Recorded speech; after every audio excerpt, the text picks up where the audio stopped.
Cuma watak utama pun macam tak ada chemistry tau. Tapi ada momen-momen dia okey. Macam aku paling terkejut sebenarnya Nadir tau.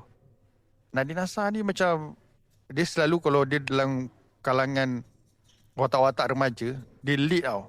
Dia macam ketua. Tapi kali ni dia bukan lead. So dia backup. Tapi dia jadi. So bila macam ada dua alpha male kan, Shahnaz dengan Zulifin. So kau tak tahu siapa yang nak lead. Dua-dua pun sadar, dua-dua pun jambang. So siapa nak lead kau tak nampak. Tu Shahnaz nampak macam sangat baca skrip. Sangat kaku. Dia tak bersahaja masa dalam Black Brothers tau. Dia macam dia sangat macam ikut skrip. Dia nak jadi, dia jadi magician tapi tak jadi. Dia nak buat magic tapi dia banyak bercerita. Karisma sebagai magician tu tak ada tau. Aku dengar dia cerita tu macam baca skrip tau. Apa benda ni kan. Tak magical pun kan.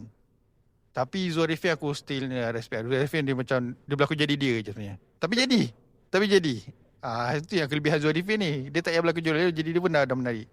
Ya betul je. Emilia pun macam dia berlaku jadi dia tapi tak menarik lah. Dia jadi diri. Dekat ada mana pun jadi Emilia. Tapi macam tu je lah.